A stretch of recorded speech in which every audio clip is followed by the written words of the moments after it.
You sang this song to make your child sleep? You opened the gateway. Now she's coming for the children. Who is she? Lilith. Mothers sing lullabies to keep Lilith away, but she turned it into a lullaby that summons her. Eli? Eli? Eli?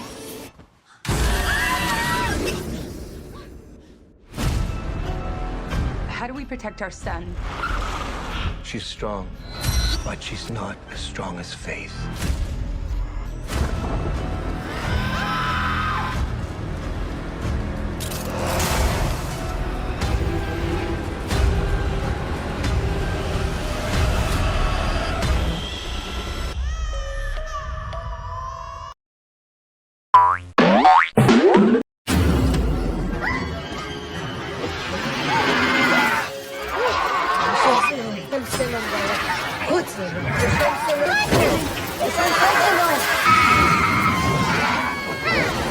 दोस्तों, movie start करने से पहले ही मैं आपको बता दूं कि इस मूवी का पहला पार्ट मैंने ऑलरेडी एक्सप्लेन कर दिया है, जिसका लिंक मैं आपको डिस्क्रिप्शन और कमेंट सेक्शन में भी दे दूंगा। Now coming back to the main story line, जहाँ पर घर पहुँच के जॉन देखता है कि बाथरूम के टैप से पानी बाहर आ रहा था और रैचल भी वहाँ पर नहीं थी, तो वो एलाई को नीचे रखकर बाथरूम का टैप बंद करने जाता है, जहाँ पर बाथरूम का दरवाजा अपने आप से ही बंद हो जाता है और इधर एलाई के पास म्यूटेंट बेबी आकर एक वास तोड़ देते हैं ताकि उसे काश लग जाए। उधर जॉन को शावर के अंदर उसी क्रीपी औरत का साया दिखाई देता है, जिससे वो डर जाता है, मगर शावर का दरवाजा खोलने पर वहाँ पर कोई नहीं होता। तभी उसे बाहर से एलाई के रोने की आवाज आती है, तो वो बाहर जाता है, जहाँ पर रैचल ने आकर एलाई को उठा लिया था और उसे कोई चोट भी नहीं लगी थी। रैचल के साथ विविन भी यहाँ पर आई थी, जो उन्हें बताती है कि लिलिथ के सर्वेंट यहाँ पर आए थे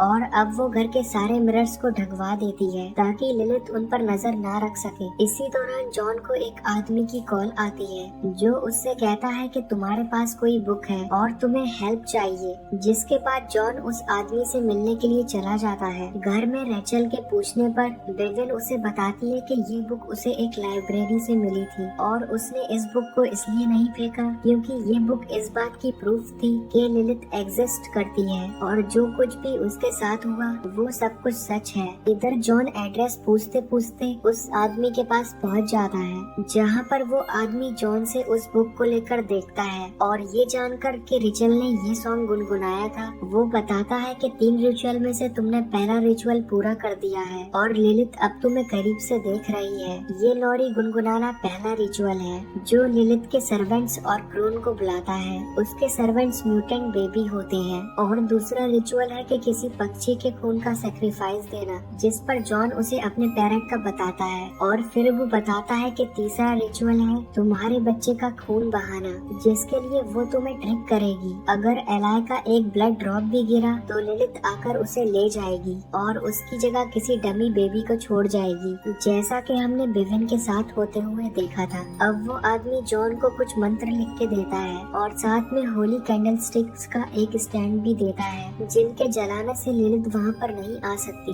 जॉन को सुबह तक कैंडल जलाकर मंत्र पढ़ने होते हैं ताकि लिलिथ उनके घर से दूर चली जाए। साथ में वो आदमी जॉन से कहता है कि उसे पूरे यकीन के साथ ये मंत्र पढ़ना होंगे और वो आदमी उस बुक को भी अपने पास रख लेता है। जॉन वहाँ से निकलकर रैचल को कॉल करता है, मगर विविन देखकर भी उस कॉल को पिक नहीं करती और किचन में से एक सुई लेकर वापस एलाई के रूम में चली जाती है। रैचल बाथरूम में होती है कि तभी उसे विविन वही लोरी गाते हुए सुनाई देती है। रैचल भागकर एलाई के रूम में जाती है और विविन से पूछती है कि तुम ये क्यों गा रही हो और आखिर क्या करने वाली हो, जिस पर विविन बोलती है कि मेरे पास और कोई चॉइस नहीं थी। जब लिलिथ एलाई को लेने आएगी तभी मैं अपने जैक को वापस ला सकूंगी। रैचल समझ जाती है कि विविन ने जानबूझकर उस बुक को उनके पास भिजवाया था। विविन रैचल से कहती है कि मैं कब से इस दिन का वेट कर रही थी कि लिलिथ एलाई को लेने आएगी और हम उसके पीछे जाकर एलाई और जैक दोनों को वापस ले आएंगे।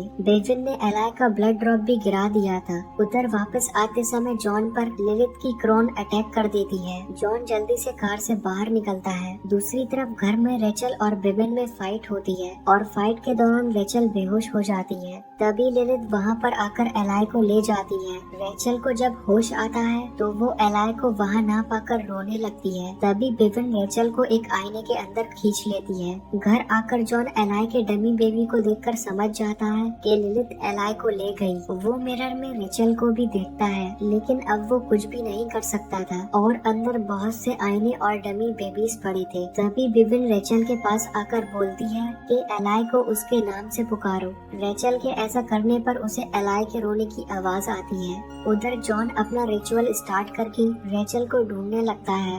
बेविन उससे सारे मिरर्स को ढकने के लिए कहती है, पर जॉन उसकी बात समझ नहीं पाता। तभी क्रोन वहाँ पर आकर सारी कैंडल्स बुझा देती है, पर जॉन के मंत्र पढ़ते ही वो दोबारा जलने लगती है, क्योंकि अब वो पूरे यकीन के साथ मंत्र पढ़ रहा था। और क्रोन का हाथ भी जलने लगता है तो वो वापस भाग जाती है। उधर रेचल एलाई के आवाज के पीछे एक दरवाजे तक पहुँचती है, जहाँ पर क्रोन होती है, और वो रेचल को रोकने की कोशिश करती है, पर रेचल फिर भी किसी तरह से उस दरवाजे के अंदर चली जाती है। अंदर जाकर रेचल को बहुत सारे बच्चों के रोने की आवाज आने लगती है, पर आखिर वो एलाई के पास पहुंच ही जाती है। तभी लिलिथ वहां पर आकर एलाई को रेचल से छीन लेती है। इससे पहले कि लिलिथ रेचल को कुछ कर पाती, तभी विविन पीछे से आकर उस पर अटैक कर देती है और एलाई को रेचल को पकड़ाकर वहां से भागने को कहती है। अब लिलिथ को बहुत ज्यादा गुस्सा आ गया था और वो विविन को पकड़कर जान से मार देती है। रेचल एलाई को लेकर भागे जा रही थी और वो देखती है कि आसपास और भी आईने हैं, जहाँ से और भी बच्चों को देखा जा सकता है।